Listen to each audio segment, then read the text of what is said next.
আমাদের শুরু হতে যাচ্ছে বিতর্ক প্রতিযোগিতা। আর এই বিতর্ক প্রতিযোগিতার দুইটা দল, একটা হচ্ছে পদ্মা, একটা হচ্ছে মেঘনা। এখন ছেলেরা আর মেয়েরা দুইটা দল এখন প্রযুক্তির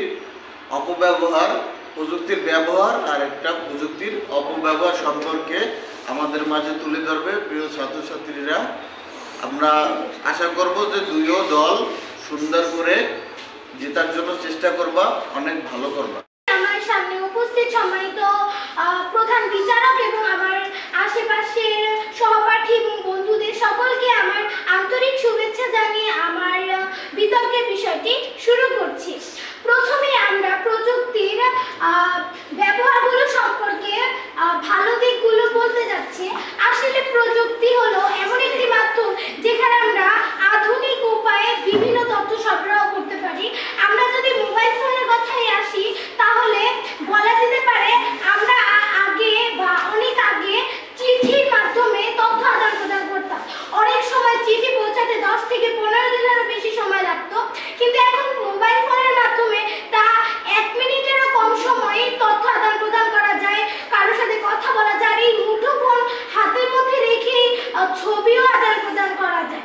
এছাড়া আমরা যদি কম্পিউটারের কথা আসি, কম্পিউটারের আবিষ্কারক চার্লস ব্যাবেজ এবং আধুনিক কম্পিউটার আবিষ্কারক চার্লস ব্যাবেজ এবং কম্পিউটারের আবিষ্কারক হাওয়ার্ড এইকেন। তার এই কম্পিউটার আবিষ্কারের ফলে যে কত উন্নতি হয়েছে আমাদের জীবনে তা ধরা ছোঁয়ার বাহিরে। এছাড়াও আমরা যদি বৈদ্যুতিক বাল্বের কথা আসি, এটি আবিষ্কার করেছেন টমাস আলভা এডিসন। যদি আমরা এই বৈদ্যুতিক বাল্ব না পেতাম তাহলে তো আমরা মোমবাতির আলো দিয়ে সারা জীবন করতে পারতাম। যারা আগে আলোর জন্য পড়াশোনা করতে পারেনি, কত কাজ রয়েছে যারা করতে পারেনি, তা বৈদ্যুতিক বাল্বের মাধ্যমে আজ সম্ভব হয়েছে। সবাইকে আবারও ধন্যবাদ জানিয়ে আমি আমার এই সংক্ষিপ্ত বক্তব্যটি এখানে শেষ করছি। বক্তব্য দেওয়ার সুযোগ করে দেওয়ার জন্য সকলকে ধন্যবাদ, আমাদের বিচারকদের ধন্যবাদ জানাচ্ছি।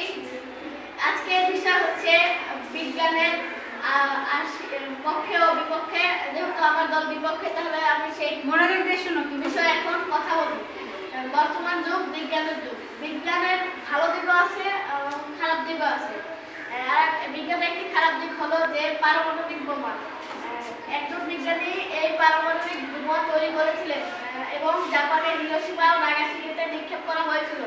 ফলে জাপানের নানা ধরনের শিশুটি মা বাবা সহ তার পরিবারকে হারিয়েছেন এবং তার বাবা মা তার সন্তানকে হারিয়েছেন।